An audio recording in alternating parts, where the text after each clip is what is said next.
Thank you so much, Chris, for sitting with me for this much anticipated philosophical discussion. I'm hoping we can explore a few things today regarding the situation in Gaza and Palestine more broadly.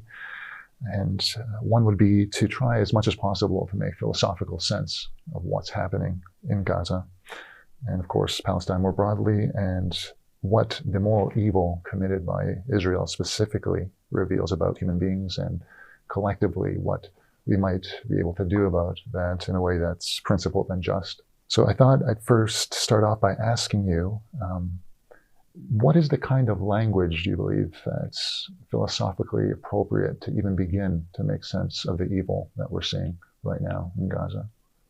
Everything Israel does is defined by the fact that it is a settler colonial state. And while the specifics may be different from other settler colonial states, the broad outlines are the same. So you can look at the British in India, the British in Kenya, the French in Algeria. The trajectory is very similar. You have, and largely in the case of Israel, which was also, of course, true in Algeria or true in Kenya or true in India, you have a foreign entity that occupies land where indigenous inhabitants have been living for centuries, millennia even. And in order to justify that from the very inception, you have to lie. You create a narrative of justification that is completely specious and untrue. And that's, of course, exactly what happened in Israel. They attempted to claim, this was Joan Peters and others, that there was no Palestinian identity, that the land was largely vacant. This, of course, was incorrect. There is an immediate demonization of the indigenous inhabitants. They're kind of subhuman, they're barbarian, they're certainly less in terms of their value, they're less than the colonists. And we talk about settlers, these are colonists, that's who they are. So initially you try all sorts of subterfuges to make your settler colonial project work. Violence is always a part of it. But at the beginning, you attempt to buy land, you attempt to mollify a certain segment of the indigenous population to work as collaborators. That has actually worked less well in Palestine, historic Palestine, than it did in places like India, where you raise the Indian army. A lot of them, I think 40% of them were Sikhs, which are about 2% of the Indian population. The British were quite successful in raising a colonial police force in Kenya. That never really worked in Palestine, but that was the idea of Oslo, that they would bring Yasser Arafat, Fatah, the PLO back, and they would function as a colonial police force. It didn't work at all in Gaza. It has worked, but not very well in the West Bank. That's essentially what Mahmoud Abbas does.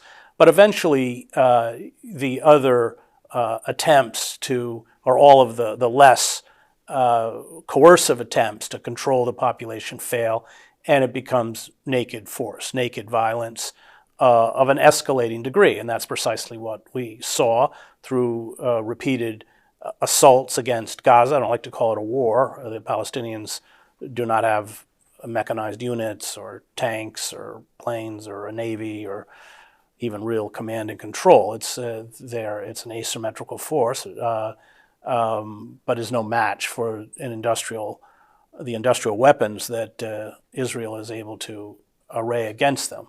But you have escalating assaults that have now culminated in full-blown genocide. And connected to your point on naked force, you make this very pointed insight in your piece I just wanted to cite. I believe you published last December, entitled "The Evil That Israel Does Is the Evil Israel Gets." And in it, you say the only language left, and this is verbatim, left, is the language of death. It is how Israel speaks to the Palestinians. It is how the Palestinians are forced to speak back. So I'm wondering if you can expound on that and also perhaps comment on this seeming reluctance on the part of the Western media to even address that. Well, so Israel's intent, and we know from private correspondence by Ben Gurion and others, the intent was always to cleanse historic Palestine. That intent had to be denied because it, of course, would make it hard to mollify the Palestinians, and it would be hard for Israel to project the image of the only democracy in the Middle East and making flowers bloom from the desert and all this kind of stuff that goes into Israeli mythology. But the intent was always there. So you reached a point, I think Oslo was really the moment that the Palestinians realized that there would never be a peaceful solution, that Israel was not, Oslo, for viewers who don't know, in essence, was going to allow Fatah or the PLO to run. Arafat came back from Tunis from exile, would allow them to run or administer Gaza and the West Bank, but not the borders. Israel controlled all of the borders. And finally, Arafat wasn't willing to be a quisling, and I think there's pretty good, I think most of us who cover the Middle East believe he was murdered by the Israelis, probably poisoned. The Israelis have a long history, by the way, of assassinating not just leaders in Gaza. I knew one of the founders of Hamas, Abdul Aziz Rantisi. I knew Nizar Ram, both of them assassinated by the Israelis, Abu Jihad in Tunis, etc. So that would not be out of character in any way. But after that, I think it was clear to the Palestinians that Israel had no intention, especially with the expansion of the settlements by the colonists in the West Bank, no intention of honestly attempting to create a two-state solution. Well, why doesn't the Western media respond? One part of it is they don't know the history. They haven't. I spent 7 years in the Middle East, but the other thing is the power of the Israel lobby is so intense that to state naked truth, even to use, let's talk about my old employer, the New York Times, even to use the word apartheid, to use the word genocide is forbidden. And Israel has quite a large propaganda machine.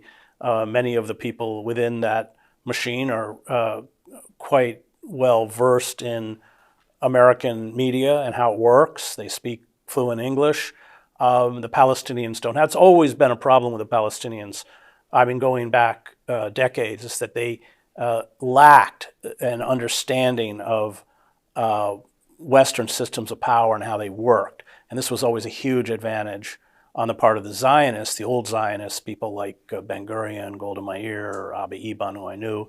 They came out of Abba Eban went to Oxford. He spoke better English than I did. So they were very astute at how to manipulate Western governments. But, you will still hear to this day that the Palestinians forfeited a deal on Oslo. It was never an acceptable deal. Most of the residents in Gaza are the descendants of refugees, so the right of return is key.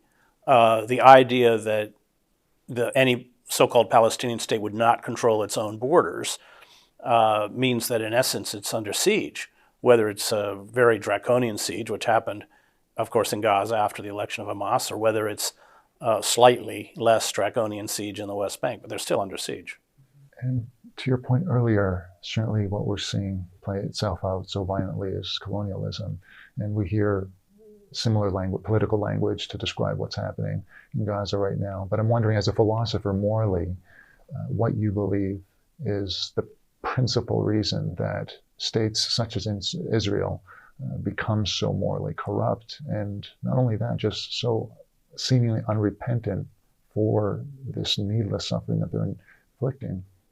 Well, because in order to maintain a settler colonial project, it requires that you dehumanize those who are being colonized. It requires that you build vicious, militarized forces of occupation It requires that you crush all dissent, and of course, eventually you crush internal dissent among your own, which has been happening in Israel. It requires that on a daily basis you instill fear and terror in the hearts of the subject population. This is what Israel calls deterrence, which is just massive use of firepower to kill indiscriminately. And that has an incredibly corrupting influence on the society itself. It empowers the worst elements of the society, the military, the security forces, the secret police, and they kind of metastasize within the society until they run it. So, I mean, what we have seen now in Israel is a shift from liberal Zionism, although I don't think liberal Zionism was any less violent to the Palestinians than religious Zionism, but it's been replaced now by this religious messianic Zionism, which is in some ways, it's better because they're more open about the genocide that they want to commit. I mean, the plethora of Israeli statements that come from Israeli leaders on, slaughtering everyone in Gaza, they've been quite. That would have not happened under liberal Zionism. They would have been more careful about what they said. So it is a very corrosive process. And again, you can go back and look at the effects of it upon the French in Algeria or the British in Kenya. It's the same. Especially when the indigenous inhabitants seek to use violence against you, then it's the savagery is almost beyond belief. I was in Sarajevo during the war, and we were surrounded by the Serbs. We were being shelled with maybe 300 to 400 shells a day. That resulted in about 4 to 5 dead a day and about 24 wounded a day. Well, you have to juxtapose that with Gaza, where you have hundreds of wounded and dead a day, just to, again, highlight the scale of the kind of carpet bombing and shelling that's taking place. Gaza is a tiny place. It's only 20 miles long and 5 miles wide. Everything has been decimated. There are no universities are gone. Almost the entire healthcare system has been destroyed. There's no clean water, et cetera, et cetera. So, and that's what happens in the end with settler colonial projects, including our own in the United States.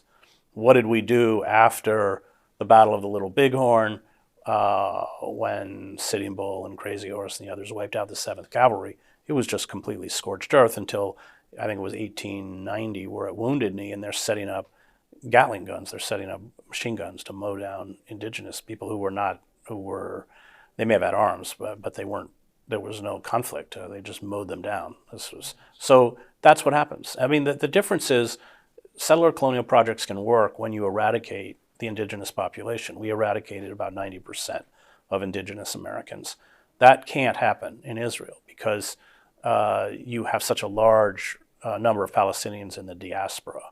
I may have the numbers a little mixed up, but I think it's about 5.6 million roughly in the West Bank and Gaza, and if I remember correctly, it's like 9 million in the diaspora. But anyway, it isn't going to work, but that is the intent. The intent is to create a humanitarian crisis of such catastrophic proportions in Gaza that the only choice is death or deportation. That's what Israel is doing. Will that happen? I don't know. But that's clearly the intent. And that's what settler colonial projects do.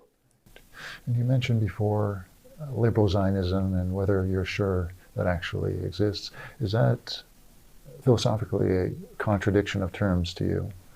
Well, it is, but it certainly did exist because there was a battle between the Jabotinsky and the Herut and these, but Jabotinsky was praised by Mussolini as a fascist.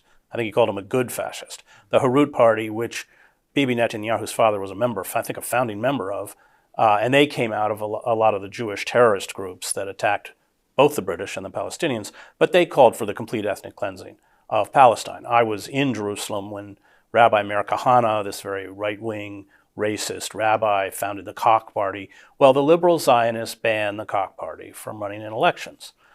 And what we're seeing now in Israel, these are the heirs of Kahane, heirs of the Koch party. So liberal Zionism was always oxymoronic in a sense that you can't maintain a settler colonial project and claimed to espouse liberal values, but is quite effective in seducing the West. And that's really was its main benefit for Israel. They could speak in the language of democracy and human rights, etc., even at the very moment they were running an apartheid state. Thankfully, if I can use that word, because this should have happened earlier, the uprisings that we're seeing in support of Palestine globally. So there is that support, there's that growing solidarity, but there's this issue of governments, especially in the West, not intervening enough. And I'm wondering if this failure continues, what is at stake, or what are the consequences for our shared humanity beyond, but notwithstanding the situation in Gaza?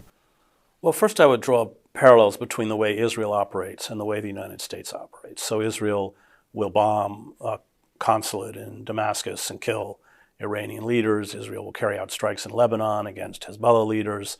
The United States does the same thing. It carries out what are, in essence, acts of war against countries in which technically we're not at war. Israel does that all the time. The United States does that all the time.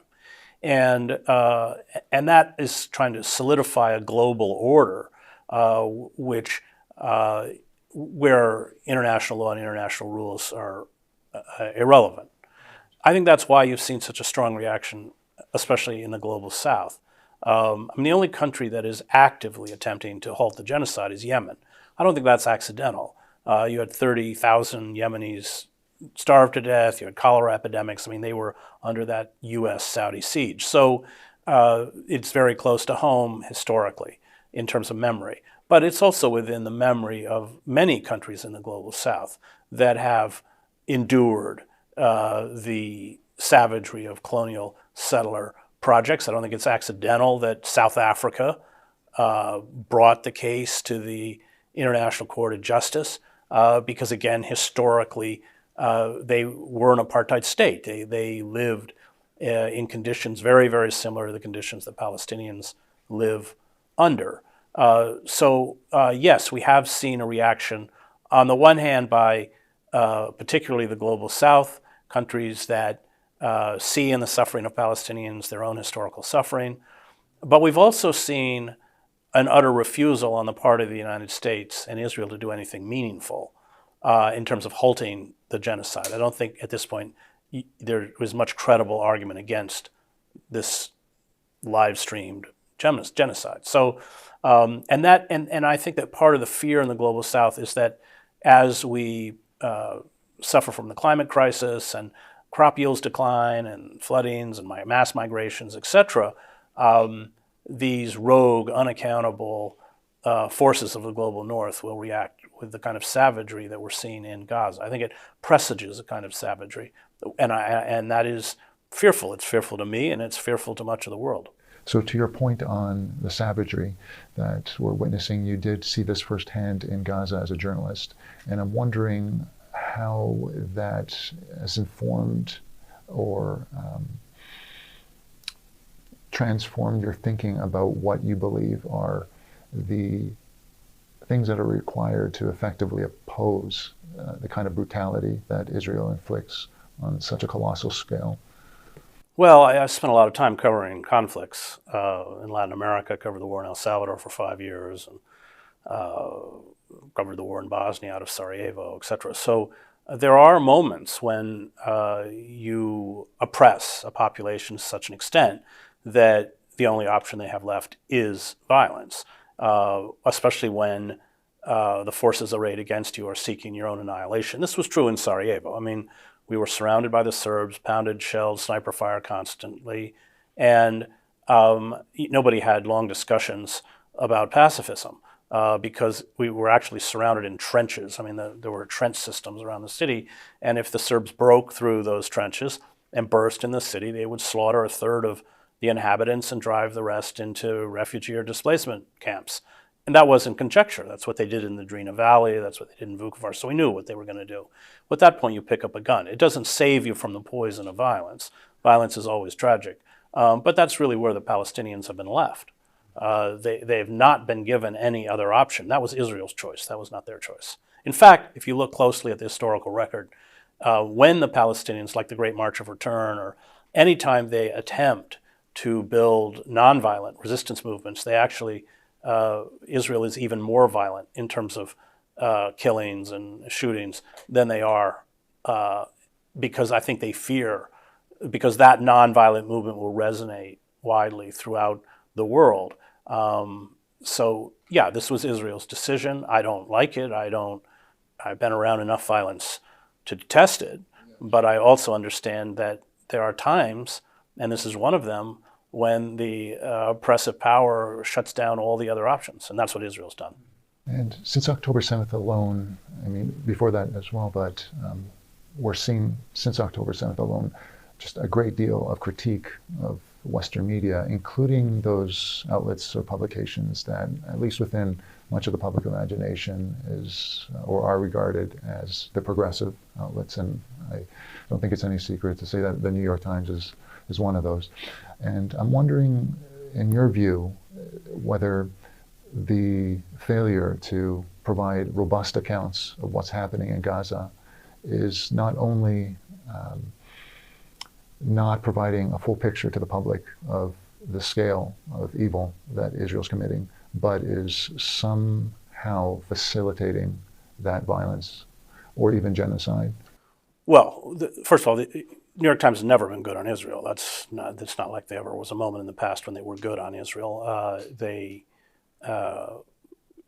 just as an example, and I spent 7 years covering. Because I speak Arabic, I was primarily in Gaza and the West Bank. I did some coverage inside Israel, but actually not very much.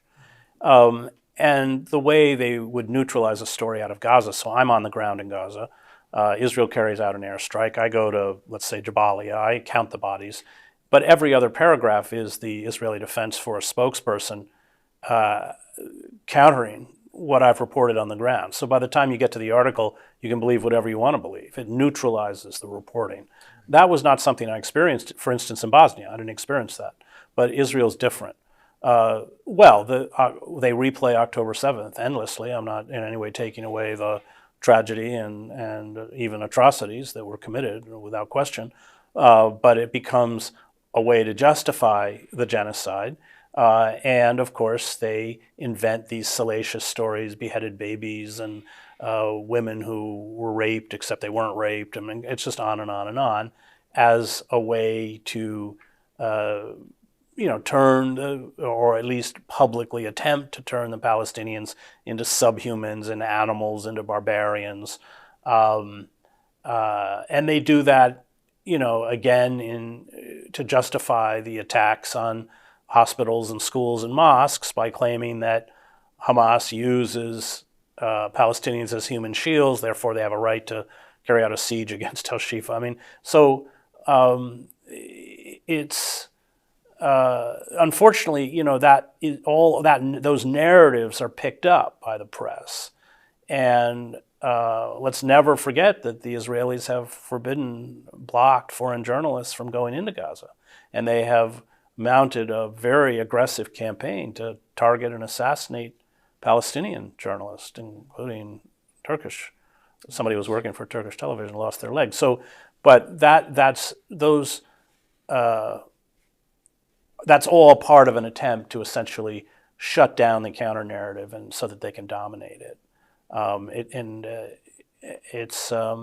The foreign press is culpable. I mean, they're complicit. The New York Times especially is complicit. I mean, they ran this big story on systematic sexual assault and rape that, when it was picked apart, just turned out to be complete fabrication. They also, by the way, ran a podcast a few years ago called The Caliphate, which was based on a testimony of a con artist who wasn't even there. I mean, but it plays to that narrative. Ever since 9/11, Muslims in the United States have been really demonized, and you can, the things that within public discourse is somehow acceptable to say about Muslims can't be said about anyone else.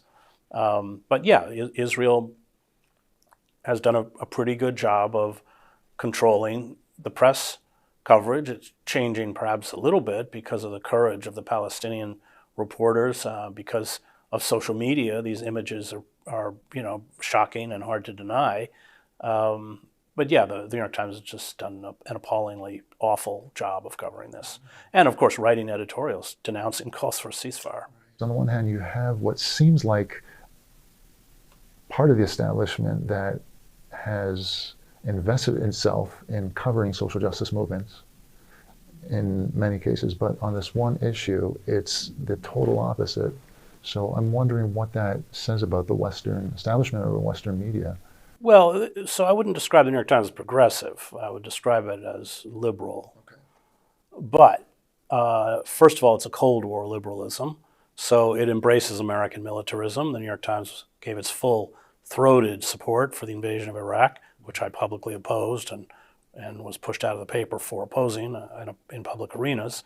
It's cheerled the war in Ukraine, Libya, Afghanistan, everywhere else. So it's very much works as a propaganda arm of American militarism. It is willing to cover social movements like Black Lives Matter as long as it does not investigate the corporate state, the corporate coup d'etat that has taken place. I mean, if you read the New York Times, you would think everybody supports Donald Trump because they're bigots, racists, or what Hillary Clinton calls deplorables. Not because since 1996, this is when records started being kept, 30 million American workers have lost their jobs in mass layoffs.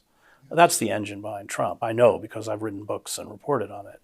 But they won't go there because they're advertisers. They depend on those advertisers. They are essentially organs that refuse to look at the gross distortions within the American economy and the political system that have been caused by corporations and this billionaire class, private equity firms, etc. So they are quite happy or willing to write about race, but not from an economic perspective, solely from a social perspective.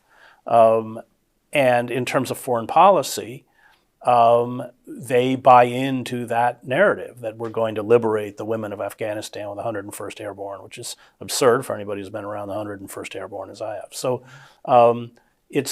again, I would go back to liberal Zionism. I would say that there's a kind of cognitive dissonance between the supposed liberal values that liberal Zionists espouse or that liberal values that corporatists espouse. Because as soon as you start talking about economic justice, like Bernie Sanders did, then they destroy you. And the New York Times was, remember, very, very hostile to Bernie Sanders.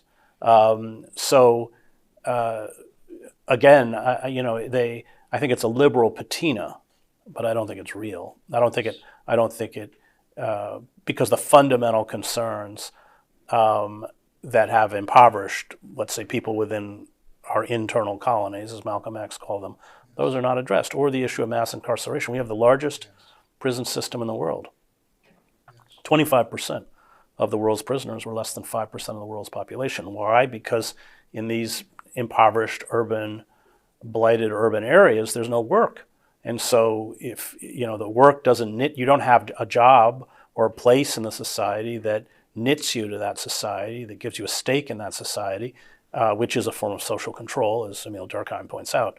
And so therefore, you find other forms of social control, which are militarized police and a carceral state. It's in moments like this that it becomes apparent that those who identify as liberals still seem to have no problem invading other countries with war, colonialism, all these things that perhaps on the surface you would not expect when you hear a liberal speak about democracy, universal values. I think the word you used of cognitive dissonance is very appropriate here, because when you really see it for what it is, it's very disenchanting. So my last question to you, Chris, is whether you think states like Israel have passed the point of no return, or they're beyond moral redemption. What has to be done to hold them accountable at this point, again, in a way that is principled and in accordance with the rule of law? Well, Israel, since its inception, has always violated international law and is violating it now. I don't think there's any going back. I think Israel has been exposed for what it is. I don't think the mythology of Israel, the mystique of Israel, I don't think anyone's going to buy it anymore. It is a naked, brutal, repressive, racist apartheid state. And most of the world has figured that out. Now, that doesn't mean, especially with the backing of the United States, it can't hang around for a long time. But I would say that that younger generation, and especially among younger Jews in the United States, they don't have that emotional bond that their parents or grandparents have to Israel or to Zionism. That's gone. And that's why Israel is working so fervently to build ties with the Christian right. I wrote a book called American Fascists, the Christian Right and the War in America. I think they are fascists, and I'm a divinity school graduate. I don't use the word fascist lightly, but I have seen how they have distorted the Bible, the same way the German Christian church under the Nazis distorted the Bible to sacralize state power, and most importantly, white supremacy. So the Christian right is predominantly white, again, drawing from that dispossessed working class. They have this kind of dream of a return to a golden era, which was probably never golden, but that's what happens when people are pushed out of the society. And they see, remember, the people who run Israel are of European descent. Bibi Netanyahu, in particular, was raised in Philadelphia, went to MIT. I mean, so that white supremacy, which they embrace within their own movement, they see reflected in the Zionist project, because this is really a battle between European colonists and people of color. So where is it going? I think in the long term, I mean, the moment the United States refuses to back Israel, it's going to have a very hard time surviving. And this is one of the tragedies of the genocide. I think it's up to 68% now of munitions to sustain this genocide come from the United States and are pouring in. Well, Biden is not going to change that, because the Israel lobby is very powerful in the United States and he doesn't want to alienate it. But yeah, once the United States begins to back away, which may take a generation, it's going to be harder and harder for Israel to sustain itself. Thank you so much, Chris, for this illuminating discussion and for putting everything into such important philosophical and historical context. I'm wondering if there's any final observations or insights you'd like to share. No, I mean, I'm very involved in the boycott, divestment, sanction movement. I think we have to employ the same techniques that we use to isolate the apartheid regime in South Africa, to isolate and sanction the apartheid regime in Israel. I spent a lot of time attempting to do that. Thank you again, Chris. I'm very grateful for this discussion. Great, thanks. Thank you.